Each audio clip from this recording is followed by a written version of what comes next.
त्र्यंबकेश्वर तालुक्यातील वाढोली गावामध्ये श्री साई माऊली ग्रुपचे संचालक प्रभाकर शिंदे यांच्या वतीने शेतकरी बांधवांसाठी विषमुक्त शेती कशी करावी, फळबागा लावून फळांचे उत्पादन कसे वाढवावे याविषयीचे तंत्रशुद्ध मार्गदर्शन करण्यात आले। चांदवड तालुक्यातील वडाळी भुई येथील रहिवासी असलेले आणि शेतकरी पुत्र असलेले प्रभाकर शिंदे हे शेतकऱ्यांसाठी आपल्या साई माऊली ग्रुपच्या माध्यमातून तळमळीने काम करत आहेत।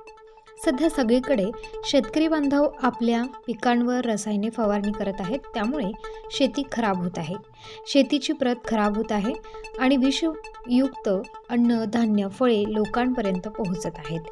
हे लक्षात घेऊन श्री साई सेवा ग्रुपने विषमुक्त शेती कशी करावी याचे मोलाचे मार्गदर्शन गावोगावी जाऊन शेतकरी बांधवांना करायचे ठरवले आहे। त्याचबरोबर सर्वजण वेगवेगळी पिके घेतात, मात्र फळबागा लावण्यावर कोणाचाही भर नाही। वास्तविक पाहता बाहेरच्या देशात फळांना खूप मागणी आहे, त्यामुळे शेतकऱ्यांनी जर फळबागा लावून फळांची विक्री केली तर चांगला नफा मिळू शकतो। हीच संकल्पना समोर ठेवून श्री साई ग्रुपने शेतकऱ्यांसाठी मार्गदर्शन शिबिरे आयोजित केली असून त्यात ते फळांची रोपे शेतकऱ्यांना पुरवणार आहेत। लागवडीपासून विक्रीपर्यंतचे सर्व मार्गदर्शन करणार आहेत। पेरू पिकाचे उत्पादन घेणाऱ्या शेतकऱ्यांना प्रत्येक झाडामागे पहिल्या वर्षी 10 किलो पेरू आणि दुसऱ्या वर्षी 20 किलो पेरूचे उत्पादन मिळवून देण्यासाठी ते प्रयत्न करणार आहेत। विषमुक्त शेती कशी करावी याबाबतचे मार्गदर्शन श्री साई माऊली ग्रुपचे संचालक प्रभाकर शिंदे यांनी शेतकरी बांधवांना केले आहे। बाईट वाढोली गावातील नागरिकांनीही आपली मते मांडली। यावेळी वाढोली गावचे सरपंच तुकाराम कांबळे, उपसरपंच बाबाबाई मोतीराम महाले, ग्रामपंचायत सदस्य सुनीता कचरू महाले, चेअरमन भगवंत महाले, चेअरमन गणपत खंडू महाले, माजी चेअरमन रामदास महाले, कचरू महाले, संतोष महाले, बंडू महाले, अंकुश महाले, राधाकिसन शिंदे, तलाठी SB पवार, पिलाजी महाले, निर्मला गायकवाड, संगीता गायकवाड आदी उपस्थित होते। मी नाशिक स्टार न्यूज प्रतिनिधी रोहित गायकवाड। आज आपण शेतकऱ्याविषयी संदर्भात शेतीविषयी जाणून घेण्यासाठी आज 2 शब्द हे सर बोलणार आहे, जाणून घ्या। सगळ्यांना नमस्कार।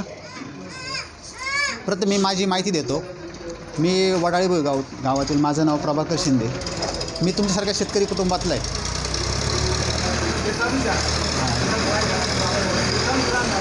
पण काय झालं, आपण ज्याचं महत्त्व आहे आज ते समजून घेत नाही। आपण मंदिरात का जातो, आपण मंदिरात का जातो याची संकल्पना कोणाला समजलीच नाही। फक्त जायचं आणि ते समजून दिले नाही आपल्याला। मंदिरात जायचं कारण कसं आहे, आपण ज्यावेळेस सकाळी आंघोळ करतो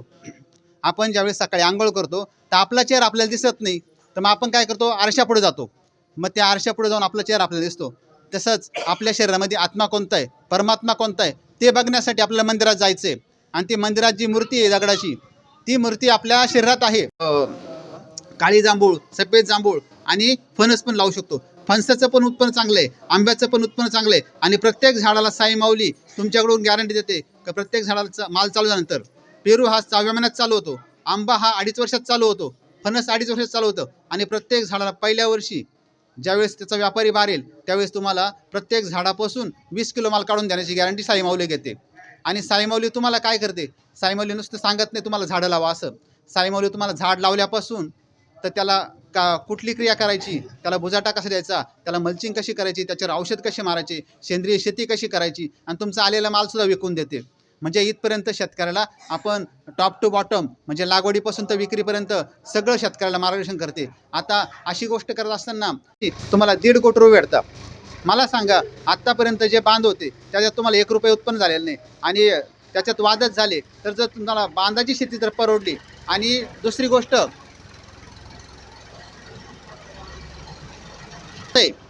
का, मोहगनीचं झाड असं आहे का ज्यावेळेस रात्री जरी असलं तरी ते 24 तास ऑक्सिजन देतं। आणि कोरोनाने आपल्याला शिकवलंय का माणसासाठी ऑक्सिजन खूप महत्त्वाचा आहे। तुम्ही किती पैसे कमवले बरोबर नाही, पण तुम्ही ऑक्सिजन विकत नाही घेऊ शकत। एक वेळेस आपल्या आईने आपल्याला जन्म दिला, 9 महिने आपल्या पोटात ठेवलं बरोबर नाही, पण आपला खरं पाळणारा, आपलं खरं मायबाप कोण आहे, दिवस राहू शकतो, 1 दिवस राहू शकतो, पण श्वास जर नाही घेतला तर तुम्ही 1 क्षण राहू शकत नाही। त्याच्याकरता झाड आपल्यासाठी खूप महत्त्वाचं आहे। म्हणून प्रत्येकाने झाड लावलं पाहिजे। आणि ते मोहगरीचं झाड तुम्ही समजा जर लावलं तर त्याला तुम्हाला एका झाडापासून म्हणजे 100 फूट लाकूड भेटतं, 10 घनफूट लाकूड भेटतं आणि एक घनफूट लाकूड तुम्ही विकलं तर 6,000 रुपये जाते. तर तुम्हाला विचार करा, 1,000 जर मोगणी असेल तर तुम्हाला 1 ते सव्वा कोटी रुपये दर 10 वर्ष होणार आणि ते 3दा तोडलं जातं. एकदा लावलेलं झाड 3दा तोडलं जातं. म्हणजे अशी शेती जर केली तर शेतकरी लॉसमध्ये जाणार नाही. आणि दुसरी गोष्ट त्याच्यामध्ये आपण काय करतो, जे आपले तळे केलेत शेतातळे, तर शेतातळ्याला आपण कुंपण करतो, बाजूनी तारकांपण करतो, त्याच्यावर गवत उगलं त्याला राऊंडअप मारतो आपण. ते राऊंडअप न मारता आपण त्या तळ्याच्या बाजूला 3-3 फुटावर आंबा लावतो. 3 फुटावर आंबा लावल्यानंतर एका बाजूला जर 100 फूट तुमचं तळं असेल तर ते 30 झाडं बसतात. तर त्याच्यामध्ये सुमाला एका तळ्यामध्ये तुम्हाला 1,00,000-2 लाख रुपये उत्पन्न होतं. म्हणजे तुमची शेती जेवढं उत्पन्न देते, तुमचं पाणी पण स्टोअर होतं, तुमची शेती पण उत्पन्न देते आणि तुमच्या साचवलेल्या पाण्याचं बाष्पीभवन पण थांबतं. अशा प्रकारची आपण तळ्याची पण शेती करतो. आणि दुसरी गोष्ट सांगायचं महत्त्वाचं असं का मी सर्व शेतकऱ्यांना सांगतो, यांना एकदा दाखवा, अशी शेती दाखवा, कारण त्यांना गरजेचे ज्याच्यावर आपलं पोट चालतं ती दाखवली पाहिजे, नवनवीन गोष्टी दाखवल्या पाहिजे, तेव्हा शेतकरी सुखी होईल. एवढं बोलून मी माझं भाषण संपवतो. जय हिंद, जय महाराष्ट्र. कोणीतरी बोलाय का? माझे नाव कचरू मुरलीधर महाले, वाडोली ग्रामपंचायत सदस्य. आज या शाही माऊली ग्रुपच्या वतीनं जे शेतकऱ्यांना अतिशय उत्कृष्ट मार्गदर्शन यांनी केलं, फळ लागवड, आपली गावठी गाईचं जतन आणि सेंद्रिय खतापासून काढलेलं उत्पन्न, त्यांनी आपल्याला पेरू बाग, आंबा लागवड, शेततळ्याची अतिशय उत्कृष्ट माहिती दिली. त्याबद्दल आमच्या वाडोली ग्रामस्थांच्या वतीने मी त्यांचे अभिनंदन करतो. आणि सकाळी सगळ्यांनी, लहान थोरांनी सगळ्यांनी त्यांच्या चर्चासत्र ऐकावून आपल्याला जे अनुभव येईल त्याचा फायदा घ्यावा अशी मी सगळ्यांना विनंती करतो. नमस्कार, मी तुकाराम बारकू तांबडे, सरपंच ग्रामपंचायत वाडोली.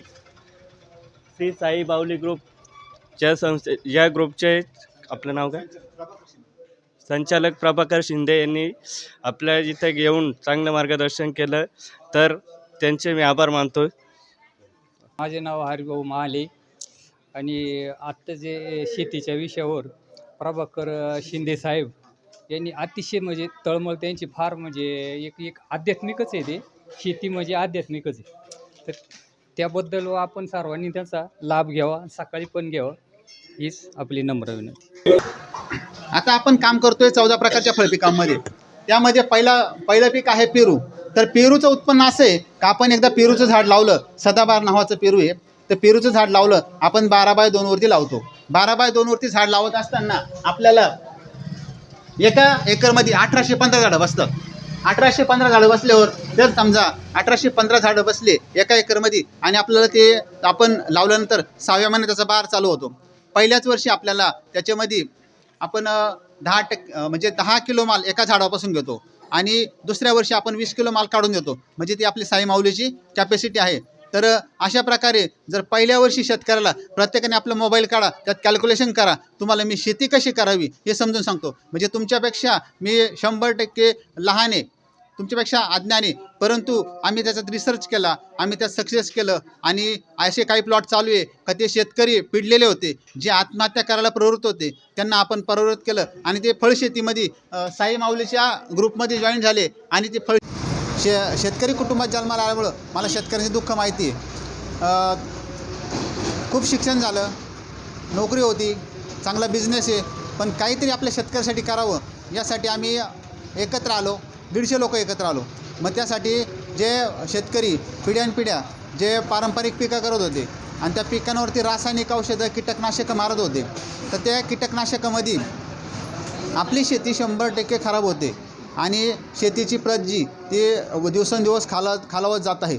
तर मग आता आपण काय केलं, शेतकऱ्याला पुढं कसं काढायचं, मग त्याच्यावर आपण उपाय केला का शेतकऱ्याला पुढं काढायसाठी आपल्या शेतीमध्ये जे चालू पारंपरिक पिकं आहे, कांदा, टमाटे वगैरे, याची काय होतं, आपण उत्पन्न अमाप होतं, त्याच्यामुळे मागणी त्याची कमी होते.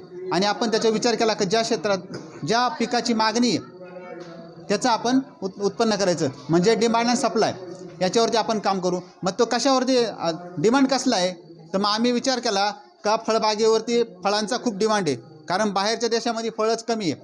तर मग आपल्या देशामध्ये एक पूर्ण भारत हा कृषीप्रधान देश आहे आणि या भारत देशामध्ये आपण फळशेती जर केली म्हणजे 100% लोकांना सांगून 100% लोक फळशेती करणार नाही, तर कमीत कमी 70% किंवा 50% लोकांनी जरी फळशेती केली तर जे बाकीचे लोक कांदा टमाटे वगैरे लावतील त्याला पण भाव असेल, याला पण भाव असेल. आणि आपण सगळ्यात महत्त्वाचं सेंद्रिय शेतीवर जास्त भर दिला आहे. त्याचं कारण असे का सेंद्रिय शेतीवर भर देण्याचं कारण असं का आपण कांदे लावले ते परत त्याला भाव नाही आला तर परत नांगरायचे, परत दुसऱ्या पिकाला पीक उभं करायचं, तो खर्च वर्षामध्ये 3-3 वेळेस नांगरायचे, आपण 3-3 वेळेस पिकं करायचे. आणि जर समजा त्याला काहीच उत्पन्न झालं तर तो शेतकरी पूर्ण लॉसमध्ये जातो. आणि तो लॉसमध्ये गेल्यानंतर त्याला कर्जबाजारीपणा, सावकारीपणा ह्या गोष्टीला पुढे जावं लागतं. तर मग आपण काय केलं, एकदाच पीक करायचं, शाश्वत उत्पन्न. एकदा तुम्ही फळबाग लावली तर तुम्हाला खर्च एकदाचे 10-10 वर्ष तुम्हाला परत खर्च करायची गरज पडणार नाही. भले आता तुमचा समजा कांद्यामध्ये तुमचं यावेळेस नुकसान झालं तर तुम्हाला पुढच्या वेळेस कांद्याचं रोप घेणं आहे, वावर बांधणं आहे, वावर नांगरणं आहे, ते परत लावणं आहे, म्हणजे तो खर्च आहे. तसं फळपिकामध्ये एकदा लावलं तर पुढच्या वर्षी तुमचं 100% नुकसान होऊ द्या, पण तुम्हाला उत्पन्न होणार नाही, पण तुमचं नुकसान होणार नाही, कारण तुम्ही खर्च करणार नाही पुढच्या वर्षी. यासाठी आपण ते केलं. आणि दुसरी गोष्ट जे आता शेतकऱ्याला काय केलं माहिती आहे का, शेतकऱ्याला खूप असा अडचणीचे शेतकरी, परंतु शेतकऱ्याला आशा आहे का शासनाने आपल्याला मदत करावी, काही करावी. तुमचा 1 किलोचा 20 रुपये जरी भाव गेला तर तुम्हाला 3,63,000 रुपये होतात. याच्यामध्ये वार्षिक उत्पन्न पहिल्या वर्षी जर तुमचा 1 लाख रुपये खर्च झाला तर तुम्हाला निव्वळ नफा 2,63,000 2.5 लाख रुपये उत्पन्न होतं तुम्हाला. मला सांगा, आज तुम्ही द्राक्ष बाग शेती करताय, बरोबर नाही, इतका खर्च करताय, रात्री अपरात्री त्याला फवारणी करता, कीटकनाशक मारता, आणि तुमचं झालेलं उत्पन्न 70% तुमचं कीटकनाशक रासायनिक दुकानदार घेऊन जातो. आणि ज्यावेळेस तुमचा लॉस होतो, बरोबर नाही, त्यांनी दिलेलं तुम्हाला रासायनिक कीटकनाशक त्याचा भाव फिक्स असतो, पण तुमच्या विकलेल्या मालाचा भाव फिक्स नसतो. त्यामुळे शेतकरी 100% तोट्यात येतो. दुसरी गोष्ट आपण काय करतो, शेतकऱ्याला हा पेरू म्हणजे ATM झाला. शेतकऱ्याला रोज उत्पन्न देणार आहे. शेतकऱ्याला रोज म्हणजे 12 महिने चालतो. तो एकदा लावल्यानंतर 6व्या महिन्यात चालू होतो आणि 10 वर्ष चालतो, तो 12 महिने चालतो. त्याच्यामुळे आपण त्याला ATM म्हणतो. म्हणजे शेतकऱ्याला रोज पैसे देणार. दुसरी गोष्ट अशी का ते आपण पेरूमध्ये आपण सगळ्यात महत्त्वाचा मुद्दा, आपण पंढरपूरला जातो, त्याच्या पंढरपूरला आपण काय घेतो, फक्त जातो, दर्शन घेतो आणि तिथल्या त्या नदीमध्ये आंघोळ करतो आणि तिथं ते पवित्र स्थान म्हणून आपण तिथं जातो. पण आजपर्यंत कोणी तिथं गेल्यानंतर तिथलं काही घेतलंय का? मला एक सांगा, ते पंढरपूरमध्ये जो पांडुरंग आहे ते पांडुरंग तिथले नाही आहे, बरोबर आहे. ते पंढरपूरमध्ये ते पांडुरंग कशासाठी आले, जे तिथं काय म्हणतात त्याला स्टार न्यूजसाठी रोहित गायकवाड, नाशिक.